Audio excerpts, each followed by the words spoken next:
Today in the RPG Talk Show, we are going to look at the Shadow of the Weird Wizard Kickstarter, which is coming out soon. We're going to look at 500-Year-Old Vampire, a new game based on 1,000-Year-Old Vampire that's available on BackerKit. Fantasy Age 2 was released in a physical version. The Hydra co-op old school group has a new bundle of holding that's out.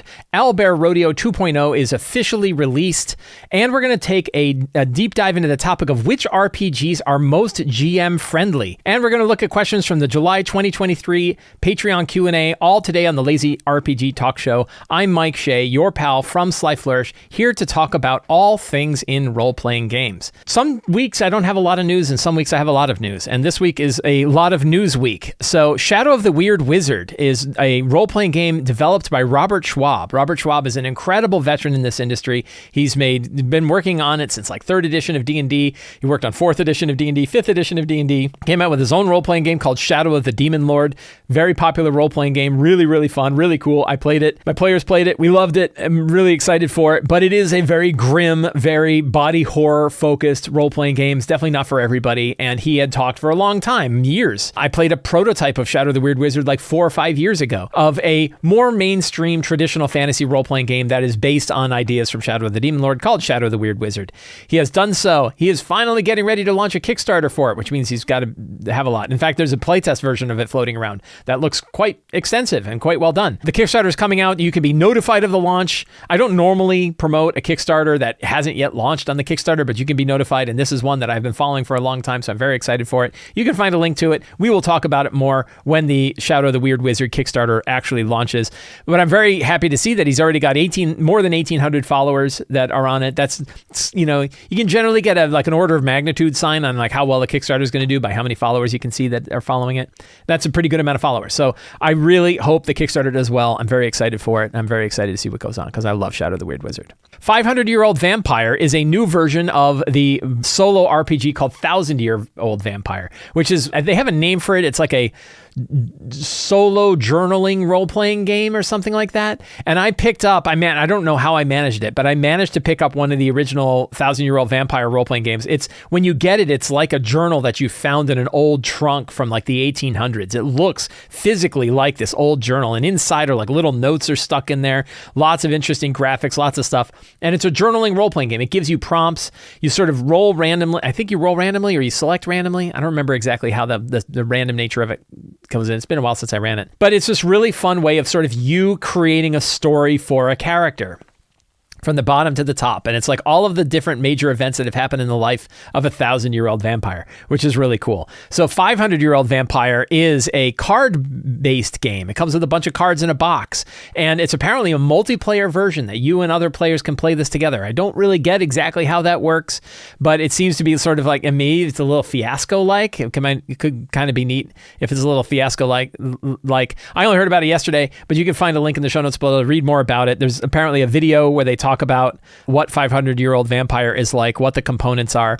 But one of the things to note is that one of the things you can get when you back it is one of your optional rewards is the book for 1,000-Year-Old Vampire. So if you want that solo journaling version of it, you can pick up the solo journaling version of 1,000-Year-Old Vampire by backing the 500-Year-Old Vampire backer kit crowdfunding campaign. So you can find a link to the show notes below. Really kind of neat. I loved 1,000-Year Vampire. Like, it was a really, really fun solo RPG experience. Great way to kind of get your mind working in different ways, sort of, make your brain more elastic as you're coming up with these stories as you go and writing it down. Really fun adventure. So check that out. Fantasy Age 2 has been officially released. Green Ronin's fantasy role-playing game, Fantasy Age 2, based on the Age system. The Age system originally was part of a role-playing game IP connected to Dragon Age, so they got the Age from Dragon Age. And it is a pretty straightforward D&D-esque style role-playing game, but it uses 3d6 instead of a d20. You roll 3d6 to determine your attacks and everything like that, and one of those dice is like a stunt die, and if that one rolls a certain roll, you get a stunt. And it's a really neat sort of mid-complexity RPG. It is not your old school grim and perilous role-playing game. It is more of, and it's not the pure high fantasy super mechanics of either 5th edition or Pathfinder. It is definitely more in the middle. You have these stunts that your characters can do, these sort of cool options that your characters can do, but the way you actually can invoke a stunt is by having a certain roll come up on a stunt die. Really neat system. I've only played it like once at like a convention. I played like a one-shot game. I haven't spent a lot of time with it, but I have the original Fantasy Age book on the shelf. So you can pick up the physical version over at Green Ronin. You can also pick up the PDF version from Green Ronin or Drive-Thru RPG. You can find links in the show notes below. I didn't actually know it was available in PDF, so I'm excited for it. And I'm going to go pick it up. I'm going to pick up the PDF because I think it looks really cool. And if I end up actually running games in it, I would probably go get the physical version as well. That's typically my sort of definition of when I get a physical version is, do I think I'm actually going to run it? If I think I'm going to run it, I like to get a physical version. If I don't think I'm going to run it, but I like something I want to look at, then I get the PDF version. That way, I mean, my room is already packed with books of systems that most of which I have run, some of which I haven't, but I want to pick it up. So yeah, you can pick up the PDF for Fantasy Age 2 or the physical version from Green Ronin themselves or the PDF from Drive-Thru RPG. Looks neat. Hydra Co-op is a group of developers, designers who have focused a lot on old school style games, hex crawls, point crawls, old school dungeon kind of things. And they have a collection of a bunch of different products that they put together called the Hydra Collection. $15 gets you access to a whole bunch of different products. What Ho Frog Demon is, I think, one of my favorite titles for an adventure. Really cool set. I picked up the bundle. I already had a bunch of them, but the bundle was such a good deal that I ended up picking up a bundle. If you are familiar with the ideas of like hex crawls and point crawls, particularly the Hills Canton blog, which has a lot of good material on it. The author of the Hills Canton blog is one of the main authors of a lot of these products. So here's an example, like What Ho Frog Demons, which I think is just such an awesome title. And very kind of straightforward, cool, like line art, focused adventure. There's actually the package that you get from Bundle of Holding actually includes a few different adventures that can be interlinked together and into sort of a big campaign. A lot of really neat ideas, good ideas about like how to run towns and cities, but a lot on running hex crawls. Like you can see here, a clear focus on a hex crawl, hexes of interest, the things going on there. And then digging into some of these where they are bigger areas, you get into dungeon maps and things like that. So it looks really cool. What Ho Frog Demons I've had for a while now, but some of the other ones I have not. So it's a cool option. Here's an example of like the Frog Demon Temple. Who doesn't love Frog Demon temples? I do. I can't wait to go into a Frog Demon Temple. So really neat stuff. If you're looking for a big pile of old school style adventures and you want to take a look at them, and again, old school style adventures are very easy to convert into just about any of your fantasy role-playing games because they're so lightweight and they're sort of focused on what the specific things are in the world. There's not tons of mechanics or stat blocks or skill challenges or anything out that sort of fill out the adventure. It's just straightforward what's there and what you can do about it. And you can convert a lot of it over to 5e or anything else very easily. So I get a lot of value out of these things when I'm looking at them. A lot of ideas. That's Kermit the Frog. That's Kermit the Frog with a gem in his mouth. Almost certainly. Don't take that gem. So check that out. The Hydra Cooperative Collection, $15 on Bundle of Holding. You can find a link to that in the show notes. Check it out. It is a really good deal for some really cool products. My favorite virtual tabletop, Owlbear Rodeo, has officially released Owlbear Rodeo version 2. I have been using version 2 of Owlbear Rodeo myself for my Scarlet Citadel game. They've had a beta that they've had going on for some time, and it's been a really, really good beta process. From the early, they put it out early. They got a lot of feedback. They've changed a lot of stuff. It is definitely a little more complicated than Owlbear 1.0 was. So if you were used to Owlbear 1.0, takes a little bit of work to get your brain around exactly how Owlbear 2.0 works. However, many of the features that Owlbear 2.0 has make it worth the effort to switch over. And that's things like being able to store all of your maps locally or store all of your maps on their server so that whatever browser you happen to be using, you can always connect back to the setup you have. They do have a pay model now. The pay gives you access to persistent storage and larger amounts of storage if you want to do it. I am a paying subscriber to Owlbear Rodeo because I use it so much and I love it so much. It also has a really robust plugin feature where you can bring in lots of different plugins for things. There's a plugin called Clash that I've been using with Owlbear Rodeo that lets you bring in monsters from Open5e, which is all of the monsters from the 5.1 SRD, Level Up Advanced 5e, and various Kobold Press books, which means you can get all of these monsters in there, throw them in initiative, get their stat blocks, things like that. It has other plugins for things like rings that you can put around characters, lots of different things. So I really, really like Owlbear Rodeo 2.0. Very happy to hear that they have released it officially as the main version of Owlbear. They have also taken Owlbear 1.0 and released it under an open license. So you can actually go get Owlbear 1.0. I haven't done so. I don't know exactly how hosting it works. I remember Owlbear Rodeo 1.0 was a very client-focused virtual tabletop where you like downloaded it all to your browser. And once it was inside your browser, then other people connected to your browser. They didn't go through a centralized server. So if you're a little worried that Owlbear Rodeo is going to turn into this process where, like, I don't know, Elon Musk buys it and then it turns into a terrible thing, and you're worried about that. I mean, 150, maybe Wizards of the Coast pays $150 million to buy Owlbear Rodeo after their 3D virtual tabletop doesn't work out.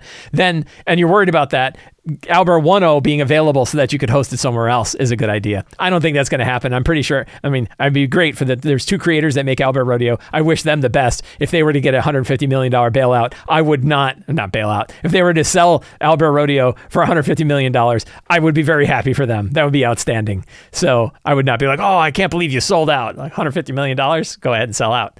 However, if we're looking for another one, it's possible that having Owlbear Rodeo 1.0, the source code out there, means we could host Owlbear Rodeo in different ways as well. But I'm really not worried about that. I like 2.0. I'm using 2.0. It's a fantastic virtual tabletop. I'm hearing more about it. I just heard Russ from N-World was talking about it on their awesome podcast. You should check out their podcast too. It's an excellent podcast.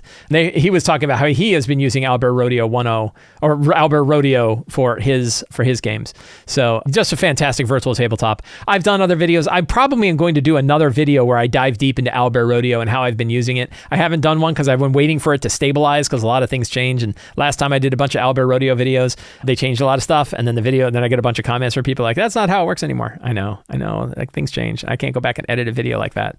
So really neat stuff. So check out Owlbear Rodeo 2.0. It's my favorite virtual tabletop. Lots of different features, lots of functions, but yet most importantly, easy to use. Really easy to use. Default tokens, easy to drop in maps. So easy that you can be adding tokens and dropping in new maps during your game, which is something I haven't really seen any other virtual tabletops that can do that well, is the ability to improvise stuff during the game. It's really, really excellent. So check out Owlbear Rodeo 2.0. So last week, I can't remember who brought it up. Somebody please remind me who brought it up, but somebody brought up a really, really good question on Twitch, which was, what RPGs are the most GM-friendly role-playing games? And I was like, it's funny, I've never really thought about it that way. Like, I mean, I know that there are certain role-playing games that I've had an easier time GMing than others, but to the idea of just really focusing down on that idea of like, which ones are most GM friendly. And I was like, I don't really know. I had my own answer. I gave it, and I'll give it again in a minute. But like, what I think doesn't really matter. It's what we all kind of think. Like, what are the ones that we see that are the most common? We're like, yeah, those are the easiest to run.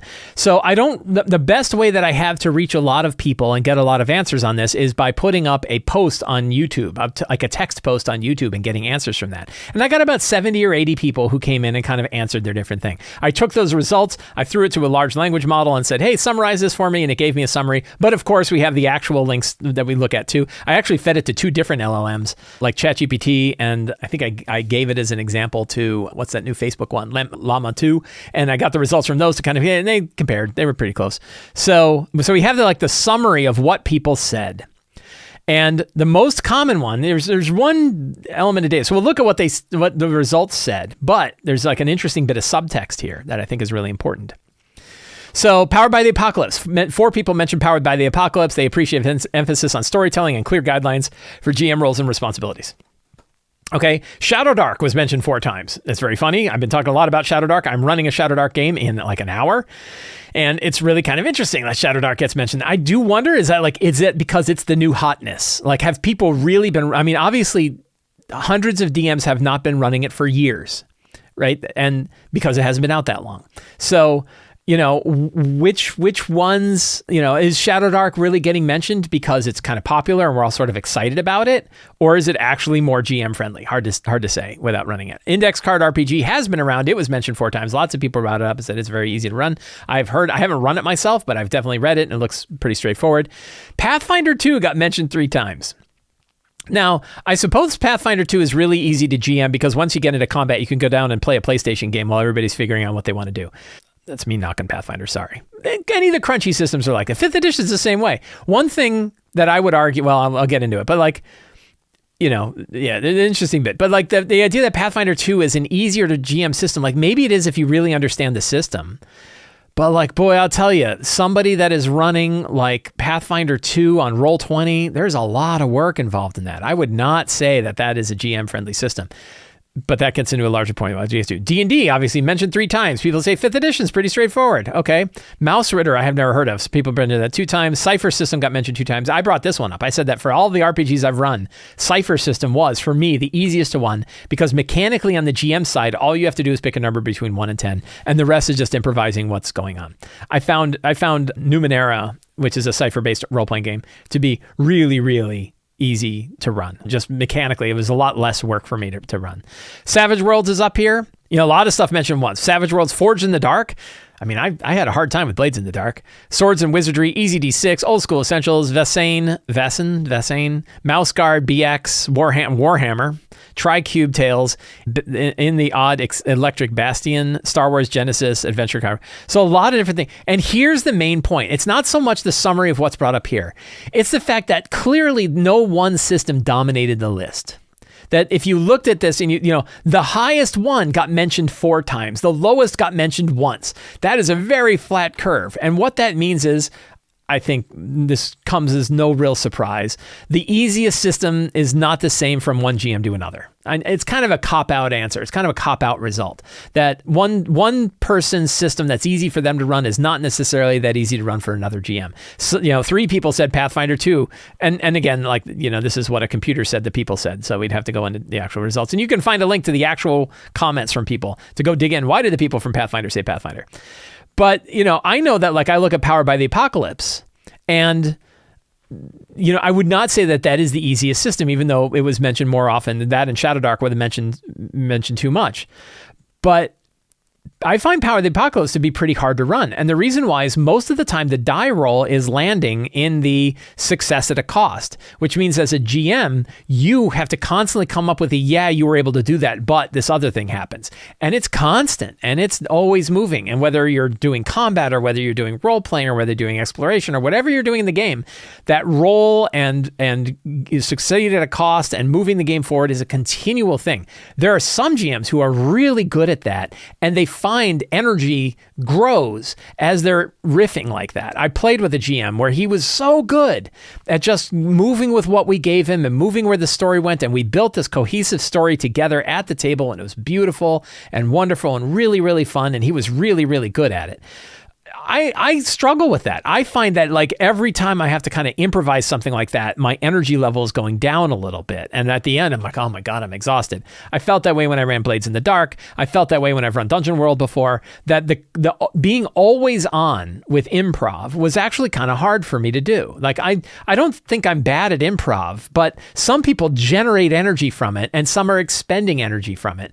I think I lean more towards the expenditure of energy. And then when I play a crunchier game like 5e, where we get into a battle, I'm like, oh, thank God. I now have 45 minutes to an hour and a half where I don't have to constantly be improvising stuff because the mechanics are walking through it. And I think that might be why Shadow Dark is mentioned as often, is because so much of what goes on in Shadow Dark is happening from random encounters and random rolls and random situations and things like that, that you can't really do a lot of prep, that you kind of roll and see what happens. And there isn't this constant success at a cost or constant yes, but, or yes, and sort of improvisation that might be going. I don't know because I haven't played Shadow Dark yet, so we want to see. But I think the conclusion that I've come to from kind of digging into this result and hearing from, about 100 or so GMs on this topic is that there really isn't one system that's easiest for everybody, and that familiarity with a system is certainly going to make it better. I think that there are certain techniques that we can find in different role-playing game systems that make things a little easier.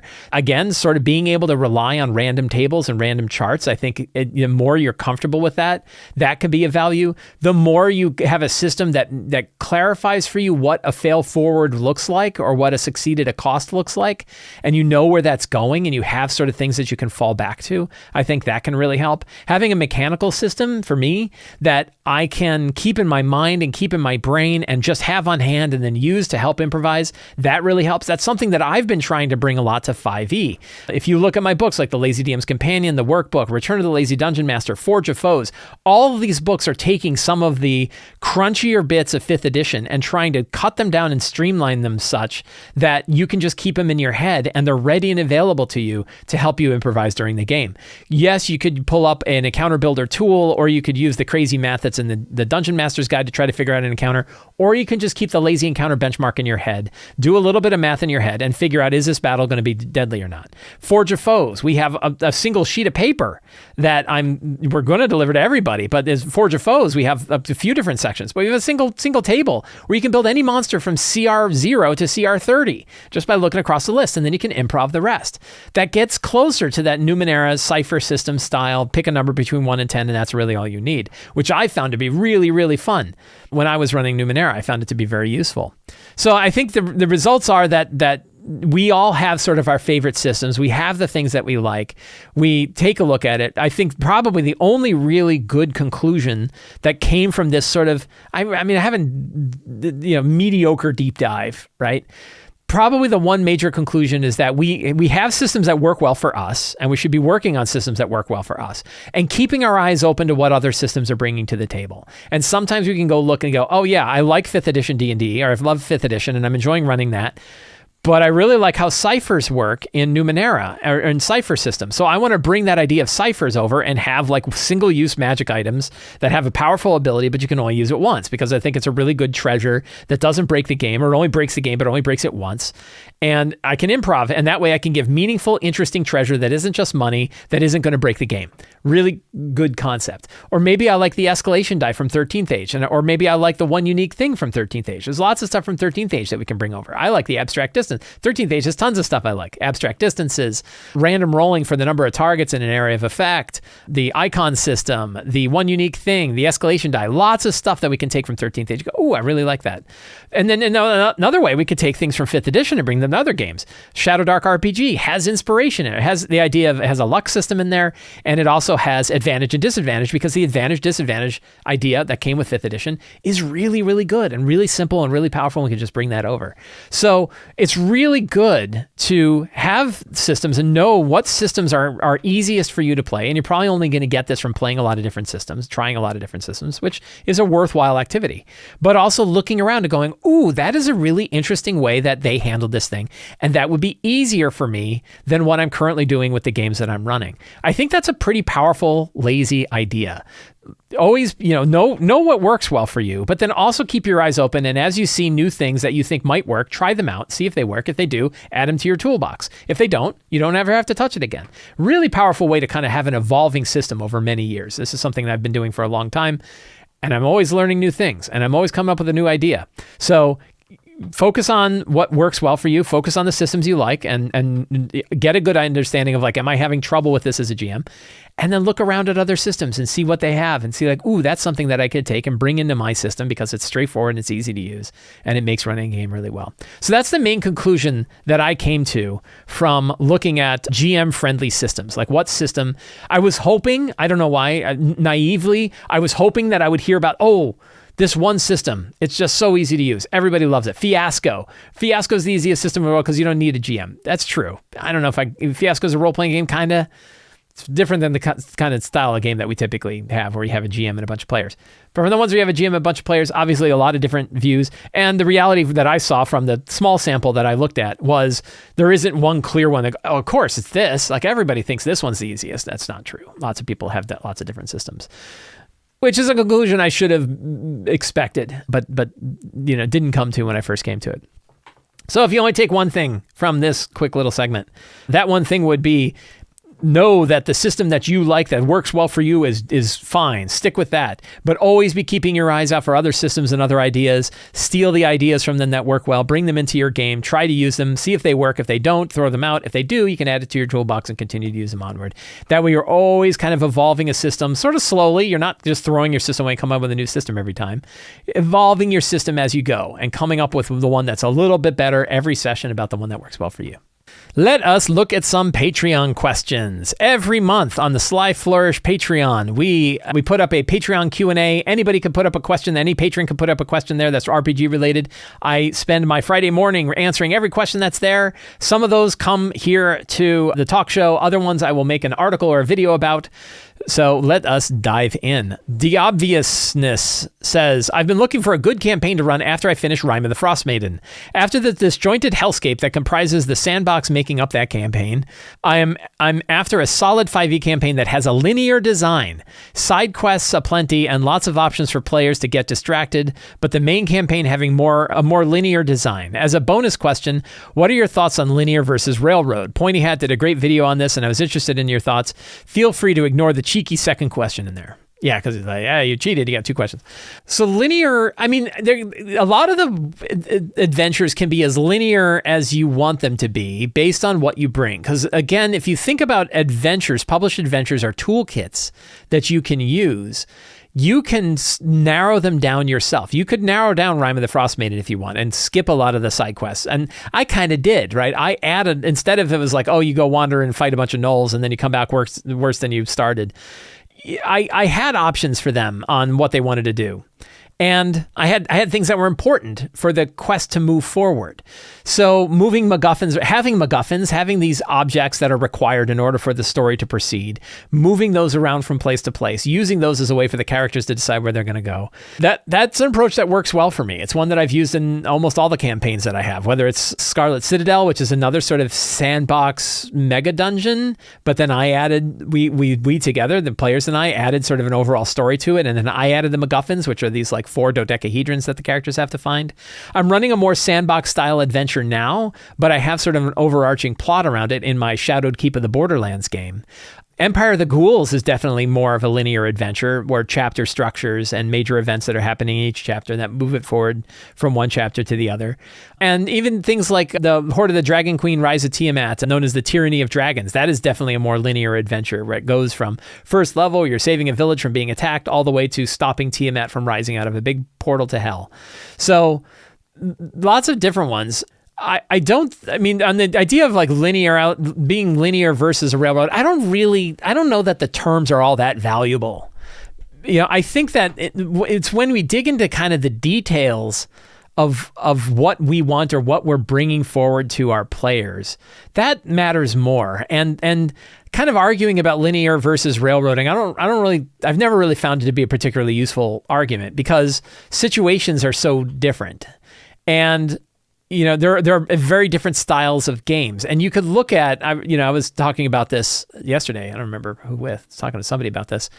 And we were talking about how the different Wizards of the Coast published adventures had changed from very linear, from like Horde of the Dragon Queen Rise of Tiamat, to kind of semi-linear with like Out of the Abyss, to sort of like you could pick any one of the locations, but the thing's moving forward anyway, like Prince of the Apocalypse. Curse of Strahd, which is sort of like the yam-shaped adventure of a clear start and a clear end, but you could kind of pick different places in the middle. And then you have like Storm King's Thunder, which is like you travel all over the Sword Coast. Like it's a 4,000 mile, kind of go wherever you want. There's 72 adventure locations that each have a thing. And very, very sandbox. I would say Storm King's Thunder was definitely a more sandbox style adventure than pretty much anything Wizards has done since. And then you get more sort of like linear, but 3-path, like your Descent into Avernus. There's so many different paths. Tomb of Annihilation, which is like a hex crawl that starts in one place, it ends in one place, but has a big hex crawl in the middle. So there's so many different sort of models that fit those adventures that I think trying to put them into like Sandbox versus Railroad, which is a common false dichotomy, I don't really think it matters that much. And a lot of it matters on like what your players are interested in, what kind of adventure you want to run, what style you run it. Like I have a particular model that I like. I sort of like that yam-shaped adventure idea. I like that you start in a clear place that has a clear mission. I like to have a clear focus on what the campaign is about and what direction they're heading. And then I like to put lots of options in front of people. I like to have sort of this network of 3 different options that you're going forward. You have 3 choices. You pick one, maybe the other 2 go away, or maybe you can pick one of the other ones later, but then the third one goes away. That's sort of like the Dragon of Icespire Peak style that I really like. And that sort of all works well. So there's again, in the same way that there isn't like a clear RPG that's the most GM friendly, in the same way there isn't a clear model for adventures that is just the ideal model. Different sorts of adventures are going to work well for different kinds of players. Very linear adventures are going to work differently than more sandbox style adventures. And I think it's more useful to look at specific adventures, either the ones that you are kind of building for your players or the ones that you read and kind of understanding. Then, specificity matters more than the general ideas of looking at linear adventure versus a railroad versus sandbox or completely open-ended. So I'm kind of hedging on your second question there, but it is a second question, so I get to do whatever I want with it. But I don't think. Yeah, I think it's to me the more interesting question is looking at specific adventures and the models that kind of work well and the things that we pick up. To me, the idea of like the 3 of 5 keys quest model or the 7 samurai adventure scenario, like these are styles and models that I think work better because they're more specific. You know what happens in a 7 samurai style adventure. You know that the characters have been recruited by, I'm being, specific, but he could be even vaguer than this. The characters are conscripted or hired by villagers to protect them from bandits who are going to attack them. You think like, wow, that's the simplest, dumbest storyline in the world. But wow, there's so many different ways you can take that model. There's a lot of options. The characters have lots of options about how they want to take it. They have a clear goal, but it can still work. There's lots of neat things like that. And the Lazy DM's Companion has a whole bunch of these different kinds of models in it. And I think those models are more useful than the idea of a general model of linear versus railroad versus sandbox versus completely open and adventure design. I think that it's more, saying like, hey, we want to build an adventure model around Jaws, where there's a big monster that's out there that's been killing people, and it's got a bunch of people that are protecting it, and then a bunch of people that are trying to fight against it, but you never really know where it is, and you're trying to hunt it down and figure out where its lair is. That's a model that you can use. So I hope that kind of answers your question. I don't know. I'm kind of hedging on that. Spike H says, I am using Forge of Foes, yay, to create rival adventurers for my party. Besides using your book, what other advice can you give to make adventurer NPCs or NPCs with class levels? I'm going to go back to a very common, I put this in here because I like to bang my hammer on this. Flavor. Flavor is such a powerful way to make monsters different without actually changing their mechanics. You can do so much with flavor to make 2 different creatures seem completely different from one another and yet still use the same underlying stat block.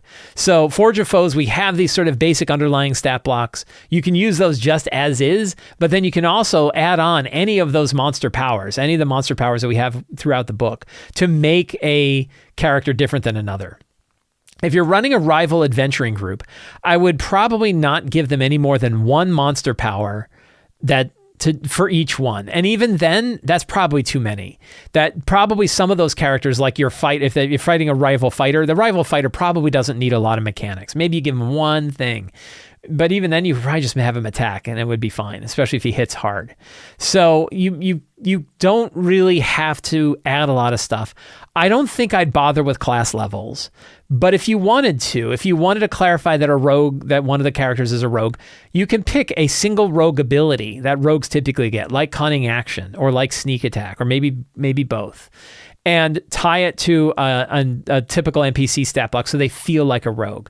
Wizards are easy. You can just throw wizard spells on them. Clerics, again, same thing. You can have them do things like Spirit Weapon or Spiritual Guardians or things that make them look like a cleric. But then it's also really interesting to have them behave differently. than the characters do. So maybe it's not just, if it's a death cleric, maybe his spirit guardians is actually all necrotic damage, or his spirit weapon is a great big scythe, or maybe he has other spells that he can do that are different from what the characters are able to do. And those you can just sort of reflavor. But you're asking the lazy DM, right? I'm lazy, and my lazy approach for this is most of the time your players aren't really going to care. The players are not nearly as interested in the weird inner workings of monster mechanics than us GMs are, and we don't have to be. If you're into it, great, but if you're not into it, you don't have to be. So I wouldn't worry about it. I wouldn't worry about it too much. I would go ahead and I would go ahead and use the base stat blocks and use like 1 or 2 monster powers when you need to. Siran says, really love the Forge of Foes preview and looking forward to the book. Hey, another Forge of Foes one. When you run Downtime, how do you get your players to think on what they'd like to do?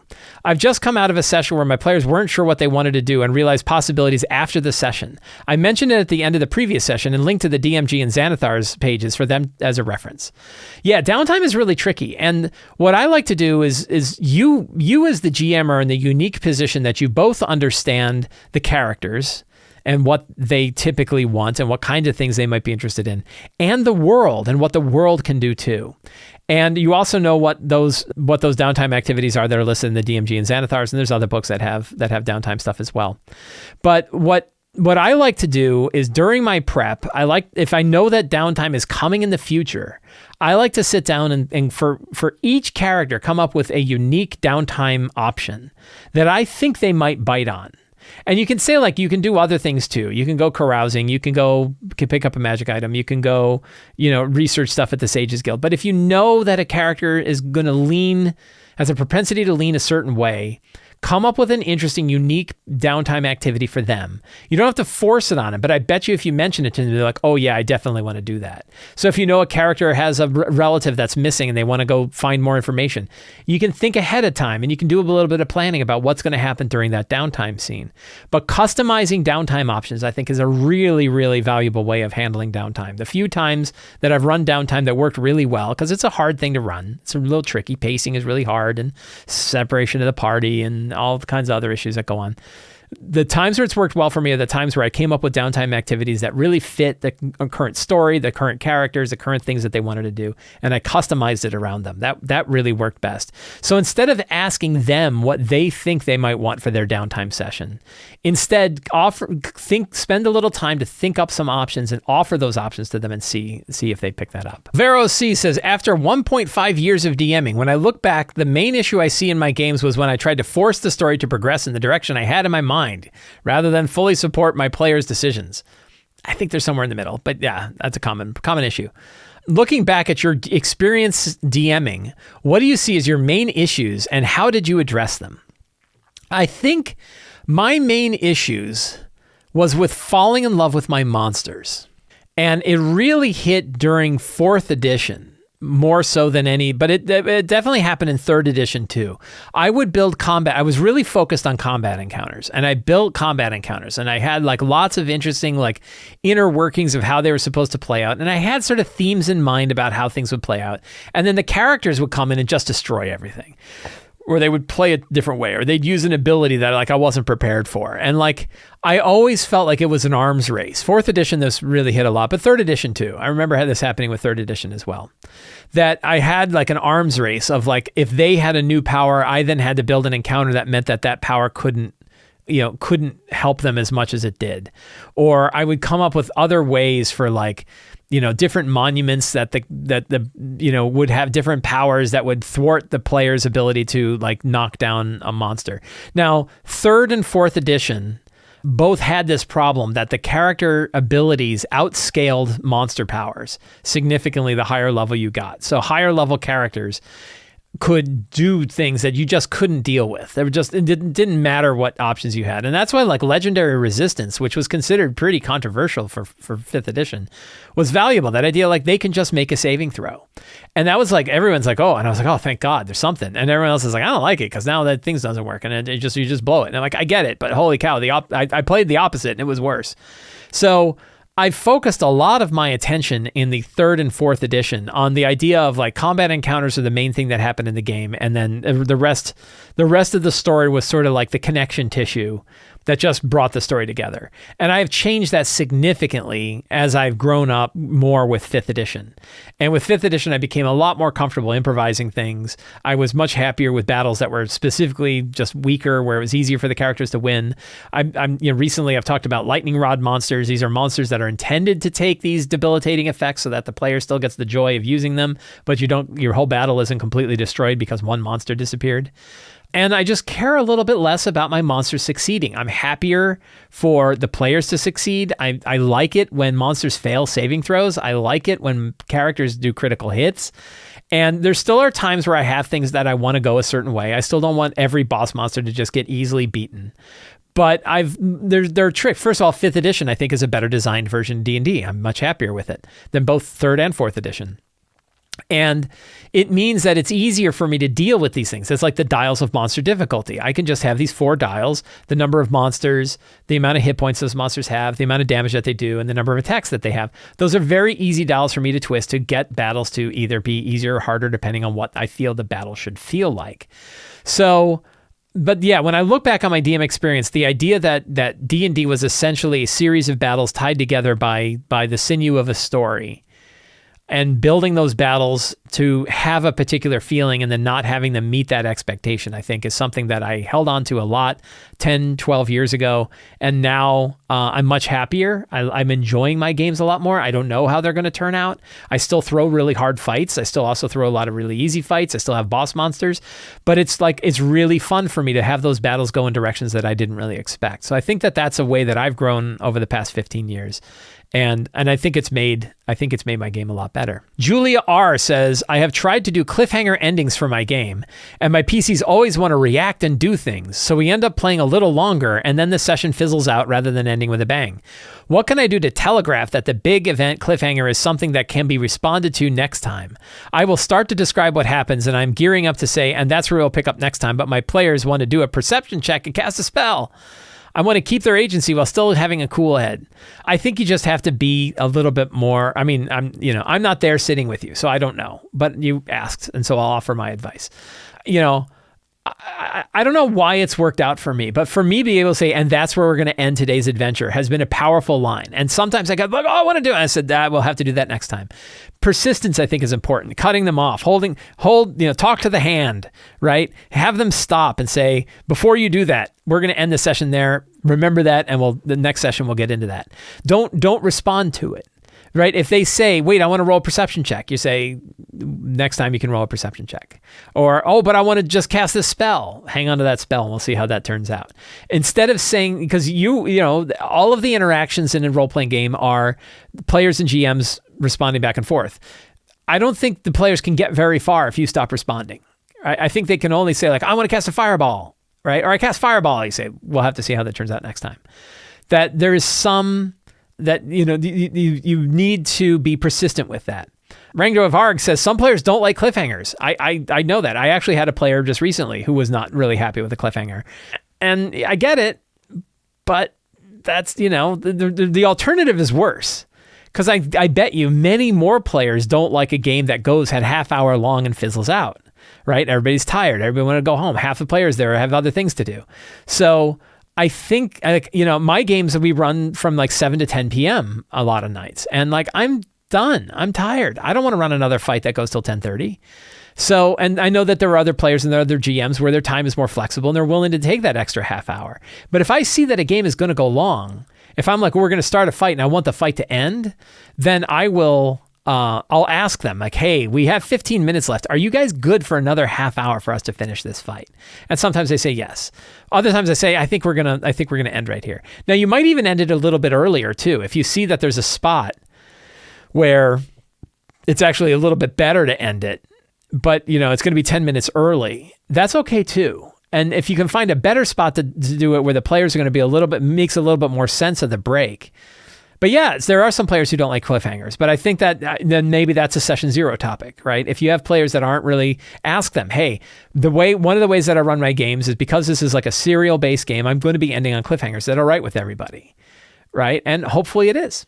right? Because I know I do that all the time. One reason I do it is because it means you know where the strong start is going to be. You know where you're going. You know what's going to happen. And if it's like at the beginning of a fight, you know the first 45 minutes to hour and a half of your next game are preset. Like you don't have to worry about that. And that's so nice. It's so nice to not have to worry about that kind of stuff. So, Julia, that is where I would go.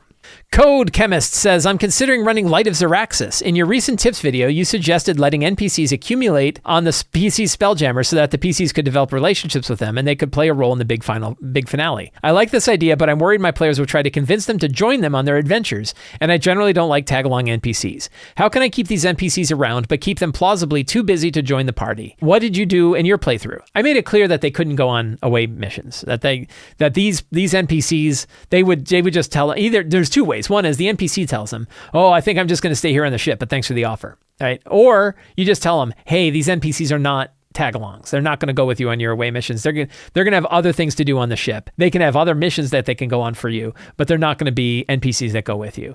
And I think you just have to be direct. Again, this falls under the common thing that I say, which is just tell them, right? Just tell your players. Explain to them, as these NPCs are coming on board, they are not going to be going with you on your various missions. And then if you want to, maybe they do. Maybe, especially if you have a player who's joining, then a new player can pick up one of the NPCs.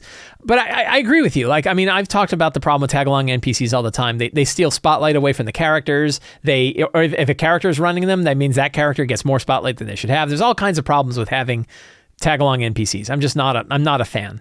And I think the two ways to do it are, one, the NPC tells them, and if that doesn't work, then you say, pause for a minute, just to let you know, all these guys that are on the boat, they're going to stay on the boat. They're not going to be your tag-along NPCs. You guys need to go on your own missions. And there you go. Does it break? Oh, why not? Why can't they come with us? All those reasons. You say, because I say so, But you could also explain to them, they take up too much spotlight time. They make balancing combat too difficult. I don't know how to handle if they die. Lots of good reasons for NPCs not to be tagged along. But it did work really well. That idea of having having crew members join the Light of Xaryxis over time, and then at the end they could have their sort of Mass Effect style meet up with all of your friends before you go on the big final battle. It worked really well. I was very happy with how that turned out. So I would recommend considering that for your game. Friends, I want to thank all of you for hanging out with me today while we talked about all things in role-playing games. If you enjoyed this show and you want more material like this, please consider subscribing to the Sly Flourish newsletter. Doing so is absolutely free to sign up. You get a weekly RPG-related email sent directly to your inbox, plus a free adventure generator PDF. You can also support Sly Flourish directly through Patreon. Patrons get access to the City of Arches sourcebook, Uncovered Secrets Volume 1 and 2, dedicated Discord server, the monthly Q&A, and a whole bunch of other stuff. You can find a link to join the Patreon in the show notes below. You can also pick up any of my books, including Return of the Lazy Dungeon Master, the Lazy DM's Workbook, or the Lazy DM's Companion, all available on the Sly Flourish bookstore. Please check them out. I think you'll really dig them. There are free samples of all those books. Thank you all very much. Have a great day, and get out there and play a role-playing game.